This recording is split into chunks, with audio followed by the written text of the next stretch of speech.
기도드리옵나이다. 아멘. 서로 인사합니다. 잘 오셨습니다. 생명의 양식을 먹읍시다. 네. 오늘은 여러분이 우리 주님을 만나고 한 주간도 승리를 하고 또 이렇게 교회에 나와서 예배 가운데 함께 할 수 있는 그 은혜가 얼마나 큰지를 모릅니다. 여러분 병원에 가면요, 교회에 나오고 싶어도 못 나와서 아주 탄식한 사람들이 많아요. 저희 어머님 생전에 계실 때도 어머님이 소원이 뭐라 한다면 휠체어 타고도 교회를 가고 싶다, 그런 마음을 가졌었습니다. 여러분, 교회에 나와서 함께 예배 가운데 거할 수 있다는 것이 얼마나 큰 복인지 아세요? 그걸 할 수 없어서 북한의 지하교회들은 숨어서 조용히 큰 소리도 내지 못하고 찬송도 부르지 못하고 속으로 되새기면서 찬송을 부르고 예배를 드리는 그런 모습들 영상으로 보잖아요. 그리고 더 나아가서 오지에 있어서 일하는 탄광 속에 있어가지고 교회에 나오지 못하고 거기서 일하다 보니까 나올 수 없어서 그런 곳에서 조용히 혼자 묵상하면서 말씀을 되새기면서 예배드리는 사람들, 이렇게 자유롭고 이렇게 예배드리기 좋은 곳 대한민국, 그랬는데도 예배를 드리지 아니하고 세상 속에 사는 사람들이 얼마나 많은지. 오늘 본문에 누가복음 15장 21절에서 32절의 말씀은요, 우리 성경에서 복음 중에 복음이에요. 탕자의 비유라고 이렇게 많이들 여러분들이 성경을 대했지만 이 복음은 예수님께서 직접 우리들에게 일러주는 엄청난 복음 중에 복음이라는 것을 여러분이 깨달아야 됩니다. 여러분, 이 시대에 과연 탕자가 누구일까요? 내가 질문을 합니다. 과연 이 시대의 탕자가 누구일까?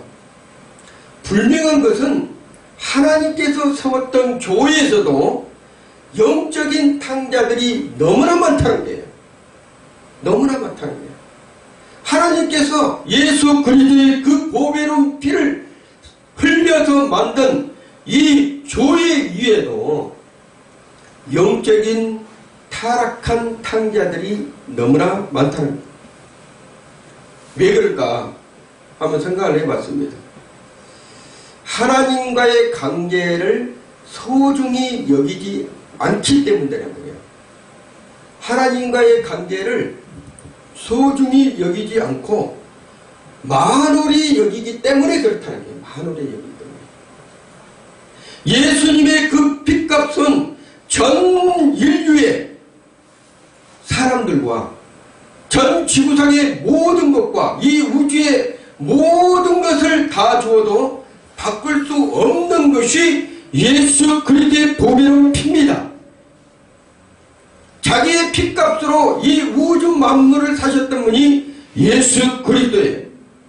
그러한 소중한 하나님의 아들 예수 그리스도를 버리고 세상의 영적인 탕자로서 살아가는 믿음의 사람들이 너무나 많다는 거예요.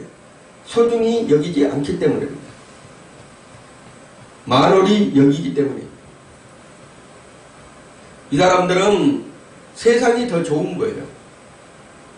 그리고 세상에서 어찌해야 됐던 부귀 영화를 누려야 되겠다고 예수 그리스도는 관심이 없고 한쪽 발은 가볍게 교회에 드리고 한쪽 발은 세상에 들여놔서 부귀 영화만 누리는 그러한 양들이 너무나 많다는 거예요. 하지만 오늘 본문의 말씀을 통해서 탕자의 비유가 무엇을 의미하고 있는지 우리가 깨닫기를 원합니다. 이 탕자는 아버지 집이 이 세상에서 아버지 집보다 중요한 집이 없다는 것을 깨달은 거예요. 이 세상에 흥청망청 모든 것을 자기 분깃을 가지고 세상에 나가서 모든 것 좋다는 것을 다 가봤는데 결론은 뭐라 한다면 내 아버지 집보다 좋은 것이 없더라. 이것이 결론이에요. 하나님의 백성들이요. 하나님의 백성들이 세상에서 안식을 누리려고 타락을 한 사람들이 많아요. 세상에서 즐거움을 누리려고, 세상에서 모든 것을 기쁨을 누리려고 세상으로 나간 사람들이 결론은 뭐라 한다면 내 아버지 집이 소중한 것을 깨달을 때가 있을 거란 것을 탕자의 비유로 말씀하고 있다는 거예요. 그래서 이 탕자는 세상에 나갔지만 그 세상에서도 가장 처참한 것, 이스라엘 백성이 가장 싫어한 것, 돼지우리를 치우는 이러한 지엄 열매를 먹는 이런 아픔을 당하고 마는 거예요. 세상의 열매는 지엄 열매라고 합니다. 그걸 아무리 먹어도 허기지는 거예요. 그걸 아무리 소유를 해도 허기진다는 거예요. 하나님의 양식만이 우리의 속사람을 채울 수 있고 영적인 양식을 우리에게 주셔서 회복시킬 수 있는 그러한 놀라운 양식이라는 거예요. 하나님의 자녀들의 삶이라는 것은 하나님의 손을 놓고 세상으로 떠나가는 순간부터 불행의 시작이라는 것을 말씀하고 있는 것입니다. 한번 따라해봅시다. 자기를 잃어버린 죄. 오늘 제목이에요. 자기를 잃어버린 죄가 뭐라 한다면 나를 잃어버린 죄라는 얘기예요. 나를 잃어버린 죄. 사람들은 탕자의 비유를 여러가지 제목을 갖다가 이렇게 얘기를 하는데 나는 어제 하나님께서 내 자신을 잃어버리는 우리의 죄를 생각나게 하셔서 말씀을 주신 것입니다. 내 주변을 둘러치고 있는 하나님의 보호 안에서 그것이 벗겨지면요 어떻게 된다고 하면 세상적인 위험, 악한 마귀들의 위험에서 노출되고 있다는 것을 항상 인지를 해야 됩니다. 하나님의 백성들은 아버지 집이라는 것은 항상 아버지 집에만 사는 것이 아니에요. 아버지 소유 안에서 살아가는 사람은 아버지 소유 안에서 모든 것을 지켜주시고 보호하여 주신다는 거예요. 그러니까 어디를 가든지. 그렇지만 아버지 집에서 떠나는 사람들은 자기의 소유의 삶은 자기 자신을 잃어버린 사람들이라는 것을 말씀하고 있는 것입니다. 성경에 보면요 주님의 제자들이 예수님을 따라가지고 어디로 갑니까? 이제는 예수님도 승천하셨으니까 고기 잡으러 가야 되겠다 해가지고 베드로는 어디로 갔어요? 12제자가 다시 낙향해서 갈릴리로 가서 고기를 잡습니다. 그때 고기를 잡을 때 어떤 일이 벌어졌습니까? 고기 한 마리도 잡지를 못했어요. 제자들이 밤새 그물을 던지고 밤새 수고를 했는데 예수님을 따라고 예수님을 버리고 세상으로 가서 자기 고향으로 가지고 고기를 이걸 잡는데 한 마리도 잡지도 못했다는 거예요. 그때 예수님께서 오셔서 미리 생선을 구워놓고 제자들을 기다립니다. 여러분 주님을 따르면요 잘 될 것 같아도 되지는 않는다는 것이죠. 이것이 바로 우리 하나님께서 우리에게 찾아오셔서 깨닫는 은혜를 허락하신다는 거예요. 이 탕자는 돼지우리 지엄 열매를 먹으면서 그 아버지 집이 좋다는 것을 깨달은 것처럼 또한 제자들이 낙향에서 고향에서 고기 잡을 때 아무것도 빈 그물로 돌아왔을 때 예수님을 생각했던 것처럼 우리의 인생도 아마 그러한 때가 있었을 거란 얘기예요.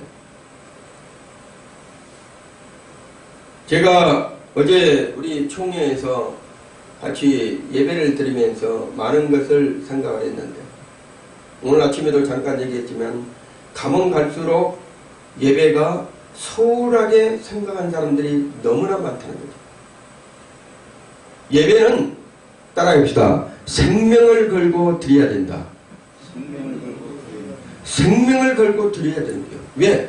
예수님께서 핏값으로 우리의 모든 죄악을 대속해 죽었기 때문에 우리를 위해서 그 예배 가운데서 우리가 생명을 걸고 예배를 지키는 자들이 하나님께서 보호해 주시고 있다는 것을 믿으셔야 됩니다. 깨닫고 아버지께로 돌아오는 사람은 영적인 회복의 삶을 살아갈 수 있다는 것을 말씀하고 있는 거예요. 당자의 자신의 비참한 현실은 자기만이 알아요. 누가 알아주는 것도 아니었어요. 비참한 그 현실이 무엇인지를 자기만이 안다는 거예요. 그래서 잃어버린 아버지 손을 잡을 수 있는 그 기회를 얻고자 뭐라 한다면 내가 생각을 하는 거예요. 어디로? 내 아버지 집으로 가야 되겠다. 내 아버지 집으로 가야 되겠다. 내가 아버지의 그 재산을 탕진하고 이렇게 비참하게 돼지우리에서 이렇게 지은 열매를 맺는 그러한 신세가 되었지만 내가 그래도 내 아버지 집이 좋아. 내 아버지 집에 가야 되겠구나. 그러한 마음으로 돌이켰을 때가 뭐라고 말한다면 내 잃어버렸던 내 자신을 찾는 시기라는 것을 절대로 잊어서는 안 됩니다. 주님으로부터 멀어지는 삶은 모든 것을 잃어버리는 삶이라는 거예요. 그래서 우리 하나님께서는 그 잃어버리는 삶을 다시 회복하기 위해서는 반드시 무엇을 해야 됩니까? 우리가 아버지 집을 생각해야 돼요. 교회를 생각해야 돼요. 내 주님을 생각해야 돼요. 내 사랑하는 성도들을 생각을 해야 돼요. 함께 예배를 드리는 장소를 생각을 해야 돼요. 그런 것을 생각을 해야 됩니다. 생각을 했을 때 우리 하나님께서 은혜를 부어주신다는 거예요. 그것이 바로 인생의 전환점이라는 거예요. 누구에게나 인생의 전환점은 하나님의 은혜로 주어지는 거예요. 누구에게나 인생의 터닝포인트는 하나님께서 은혜로 주신 것이라는 거예요. 그 터닝포인트 점, 그 점을 잡지 못하고 깨닫지 못하고 소홀히 생각한다고 하면 그거는 하나님 앞에 버림받을 수 있다는 것입니다. 여러분, 성경에 우리만 그런 것이 아니에요. 성경을 제가 구약 성경을 보니까 우리 믿음의 조상 아브라함에게도 터닝포인트, 전환점이 있었다는 거예요. 갈대아 우르에서 우상을 만들고 팔고 살았던 인생이에요. 처참한 인생으로 살았어요. 우상을 섬기며 아버지 대대로 물려받은 그 조각상을 깎으면서 살았던 그 아브라함에게도 하나님께서 믿음의 조상으로 세울 수 있는 그 터닝포인트 점 하나님께서 부르시니까 그대로 놓고 떠났던 그 아브라함의 믿음, 내 아버지에 있는 곳으로 가는 그 발걸음이 믿음의 조상으로 아브라함을 불러냈다는 겁니다. 그것만 그럽니까? 모세는 미디안 강에서 목동으로 살다가 호렙산 딸기나물 불꽃 가운데서 하나님의 부르심을 받고 이스라엘 민족을 출애굽시켰던 주인공의 대역사가 바로 모세입니다. 그럼 모세예요. 다윗도 마찬가지입니다. 다윗도 아무것도 아니었어요. 목동으로서 살 수밖에 없는, 자기 형들은 다 그렇게 살지만 다윗은 어린 그 목동으로 살면서 양이나 키우는 그러한 시골 소년인이었어요. 그렇지만 골리앗과의 한판의 싸움에 승리해서 내 아버지를 멸시하는 사람, 내 아버지를 만군의 여호와 하나님 아버지를 멸시하는 저놈들은 내가 죽여야 되겠다. 이러한 믿음의 한판들은 위대한 성군이 될 수 있는 다윗이었어요. 그것 보십니까? 바울 역시 전환점이 시기가 있었다는 거예요. 바울도 예수 믿는 사람을 잡아다가 십자가를 체험시키고 그런 엄청난 일을 저질렀던 사람 중에 바로 바울이었습니다. 그렇지만 그 터닝포인트 점 다메섹 도상에서 부활하신 주님을 만나고 완전히 변화되어가지고 이방 성교의 문을 여는 위대한 복음 전도자가 되신 분이 바로 바울 사도라는 얘기예요. 바울 사도. 이렇듯 우리 인생의 대전환점, 당자로서 살아왔던 인생의 그 모습을 정리를 하고 이제 터닝 포인트죠.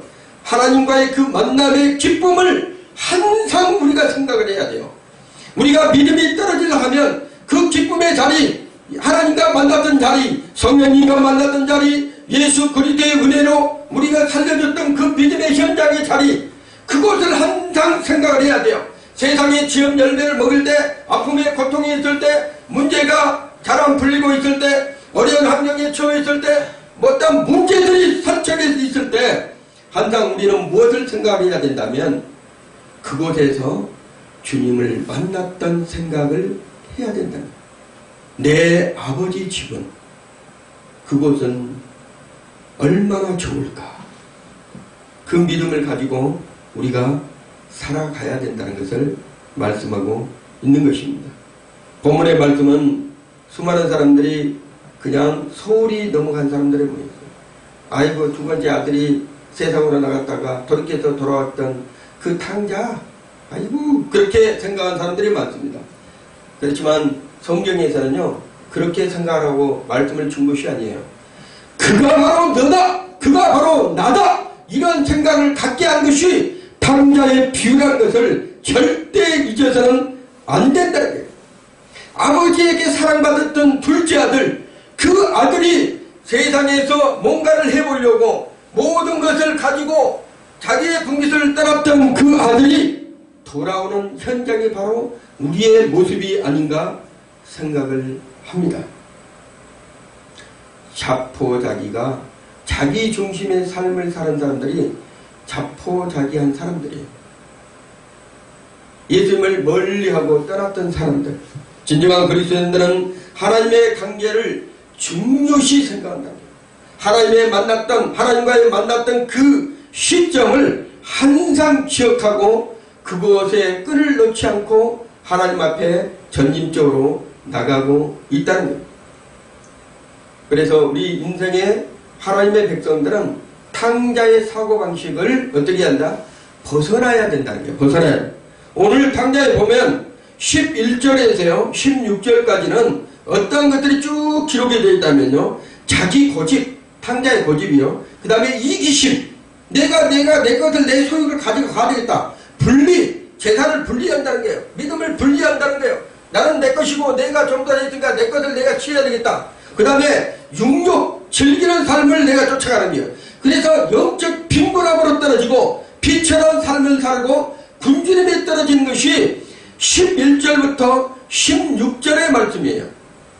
그렇지만 하나님의 은혜로 아버지 집으로 내가 가야 되겠다. 하나님의 성령께서 역사해 주셔서 깨달음을 주고 17절부터 23절까지는 어떻게 하냐면 결심을 하게 되고, 이게 이 탕자가 스스로 결심하는 것이에요. 그리고 내가 깨닫게 하는 것이 하나님의 은혜라는 거예요.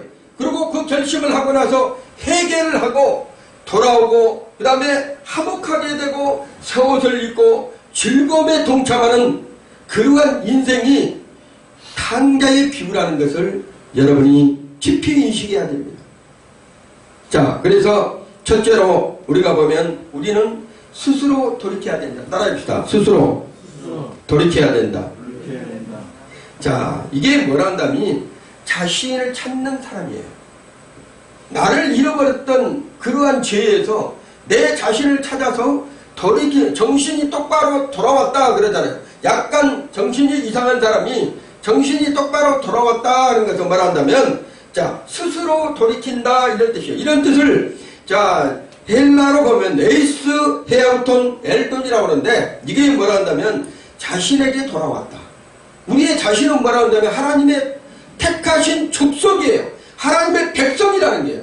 그렇지만 하나님의 백성에서 떨어져서 세상으로 가고 지연 열매를 맺다가 나 자신이 다시 내게로 돌아오는, 하나님의 백성이 소유된다로 돌아오는 그러한 은혜를 맞게 되는 것을 볼 수가 있습니다.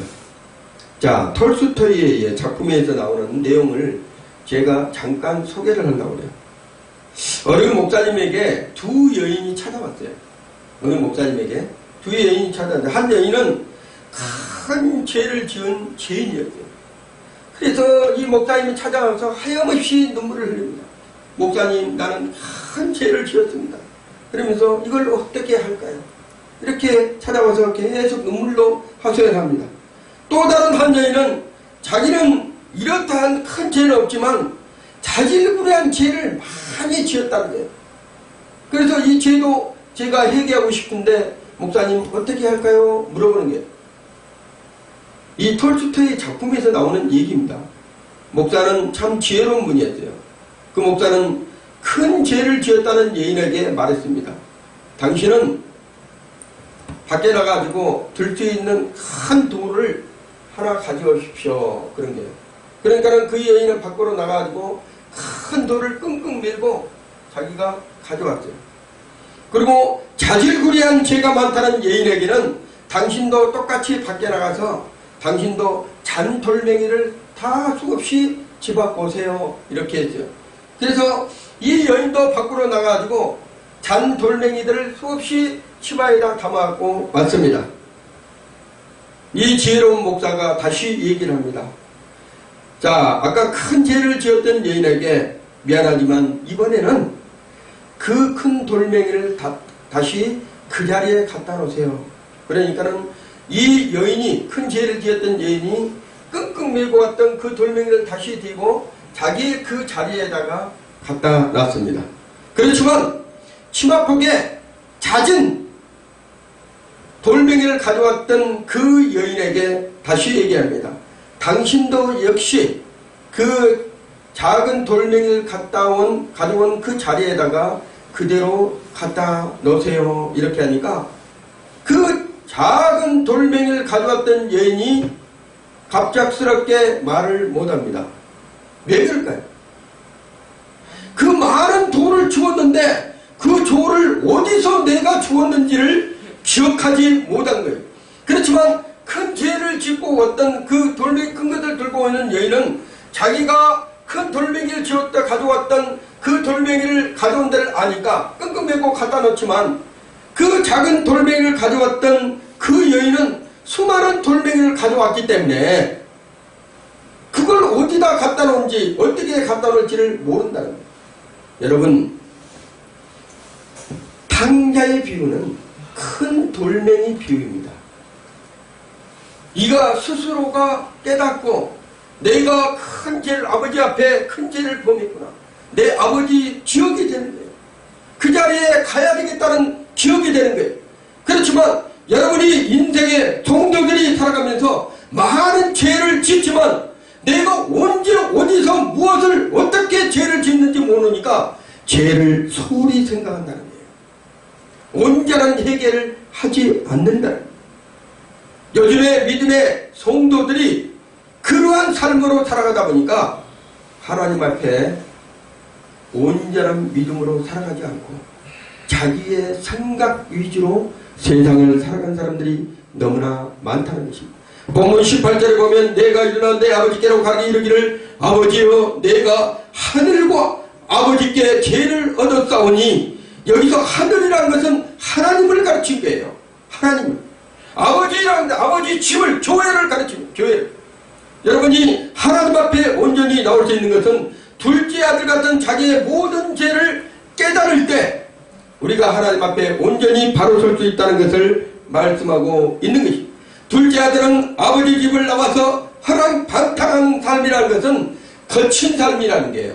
허랑방탕이라는 뜻이라는 말한다면 헬라로 거친 삶이라고 하는데 막무가내 세상을 아무렇지 않게 살아왔다는 사람이에요. 그 죄가 하늘에서 아버지께서 보시기에 그 죄가 심히 크다는 것을 깨달은 이 둘째 아들은 아버지 집으로 내가 가야 되겠다는 그러한 믿음을 갖게 되었다는 우리의 하나님 품을 떠난 그 자체가 죄입니다. 내 것이라고 내 마음대로 허랑방탕에 쓰는 것도 죄라는 얘기예요. 내게 주어진 것을 내 것이라고 마음대로 여겨서는 안 된다는 것을 성경에서 말씀하고 있는 것입니다. 둘째 아들은 자신의 죄를 보았습니다. 누구든지 자기의 죄를 볼 때 진정한 회개가 될 수 있다는 거예요.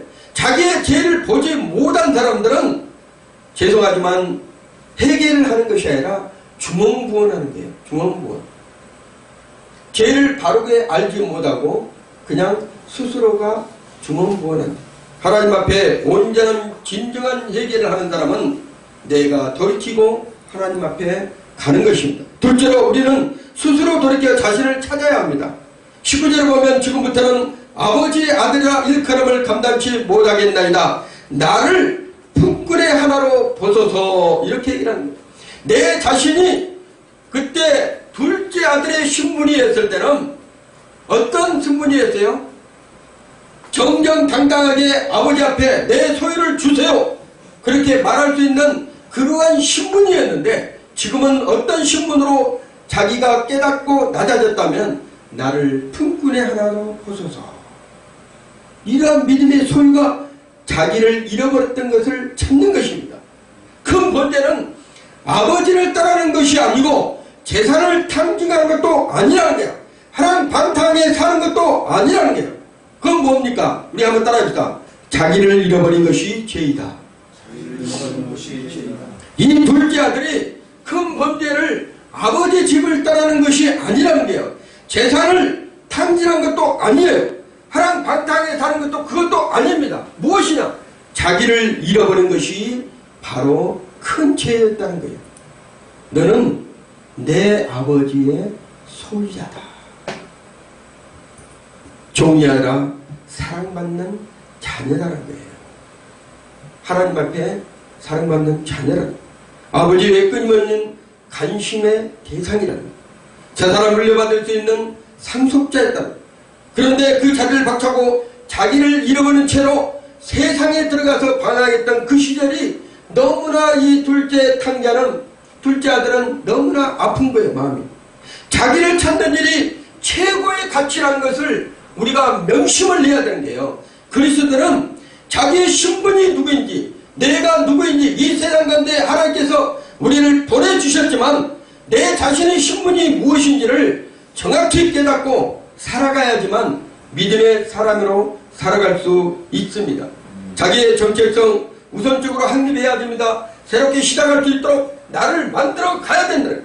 우리는 잃어버린 자기를 반드시 찾아서 하나님의 보시기에 가장 합당한 열매를 맺는 그러한 성도들이 다지시기를 예수 이름으로 축원드립니다. 자, 잃어버린 나를 찾을 수 있는 길은 뭐라 한다면 내 아버지 집이 항상 즐겁다. 하나님의 성전이 항상 좋다. 하나님 주님을 부를 때마다 눈물이 나고, 어제 우리 총회장님은 그러더라고요. 이런 얘기를 하더라고요. 말씀 중에. 참 옛날에는 예수 이름만 부르면 눈물이 쫙 흘렸는데 요즘에는 예수 이름 불러도 눈물이 안 나온다는 거예요. 왜 그러냐면 너무나 눈물을 많이 흘려가지고. 여러분, 다윗이요 침상을 적실 정도로 눈물을 흘렸습니다. 요즘 한국교회가 눈물이 사라졌습니다. 그렇기 때문에 돌아갈 수 있는 기회조차도 서서히 잃어버리고 이렇게 화랑방탕한 세상 가운데서 우리가 살아가고 있지 않나 이렇게 생각을 해봅니다. 세 번째로 우리도 스스로 돌이켜서 방향을 바르게 잡아서 아버지 집으로 돌아가야 됩니다.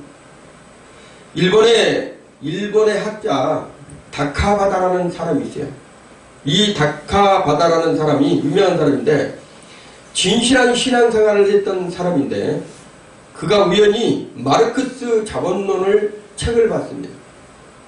마르크스의 자본론. 이거를 보고 신앙을 버려버렸어요.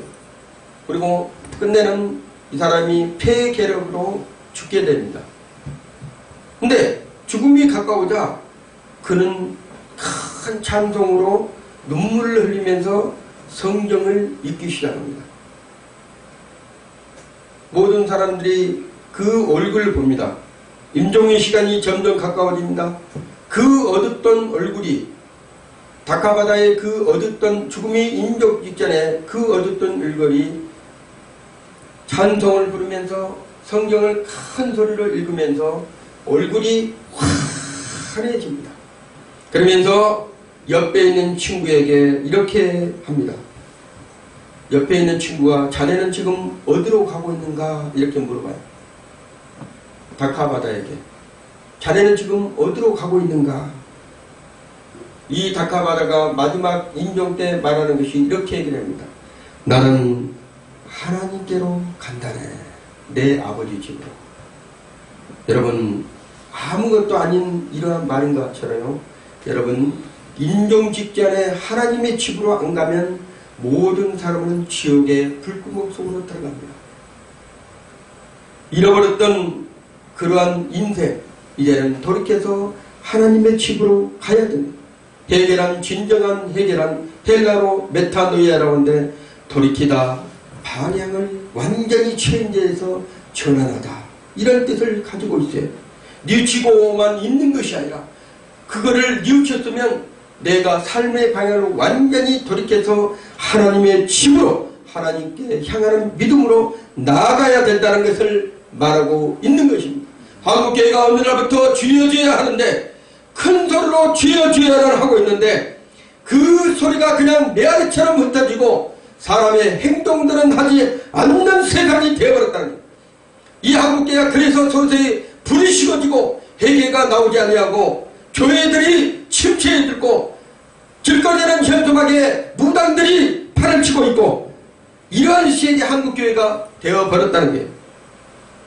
이제는 우리가 터닝 포인트, 그 전환점에서 아버지 집으로, 교회를 향해서 나아가야 될 때가 이 시기가 아닌가 우리가 생각을 해봅니다. 스코틀랜드에서 이보 목사라는 사람이 한 분이 계세요. 이 이보 목사님이 한 번씩 나가면 설교하면 수많은 사람들이 개종하고 돌아오는데, 어느 날 한 여인이 이보 목사한테 눈물을 흘리면서 찾아옵니다. 그 설교를 말씀을 듣고 눈물을 흘리면서, 목사님, 제가 9년 전에 어머님 집에서 가출을 했어요. 가출을 했는데 평생을 이렇게 살다가 어머님 집에도 가지 못하고 이렇게 살아가고 있습니다. 이보 목사님의 말 한마디에 당신은 지금 바로 어머님 집으로 가세요. 9년 만에 고향으로 이 여인은 돌아갑니다. 다 포기하고 어머님 집으로 돌아가는데 밤이 깊었어요. 대문함에 도착했는데 인기척이 없습니다. 대문을 밀자 문이 열렸습니다.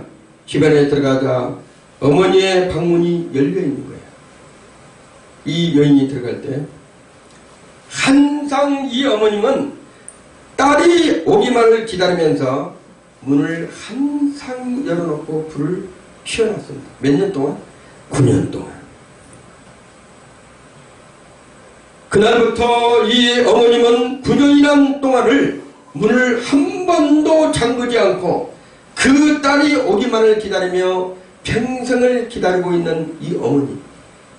그 딸은 그 9년이란 그 험난한 시기를 완전히 녹아놨습니다. 어머니 품 안에서 기쁨으로 회복이 되고 간증을 하는 엄청난 놀라운 역사들이 있었습니다. 스코틀랜드에서. 결론으로 우리는 하나님께 돌아오면 회복이 된다는 것이에요. 물어보지 않는다는 것이에요. 네가 어떻게 살았냐? 너는 왜 그 모양으로 살았냐? 아버지는 물어보지 않는다. 항상 문이 열려있고 항상 불빛이 켜있고 항상 생명을 주기 위해서, 항상 좋은 옷을 입히기 위해서, 살찐 송아지를 잡아주기 위해서, 양식을 주기 위해서 그 아버지는 여전히 기다리고 있다. 내가 회개하고 돌아오면, 내 아버지 외에 내가 믿음이 온전치 못하고 신앙생활을 잘못하고 있다면 지금이라도 돌아가야 됩니다. 하나님 앞에 온전히 돌아가서 하나님의 마음을 알아야 돼요. 성령님의 마음을 알아야 됩니다.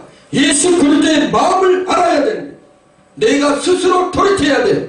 그래서 그 돌이키는 자리가 다시는 내가 보기 싫은 그러한 자리가 돼가지고 내 아버지 집으로 발걸음을 띄어야 된다.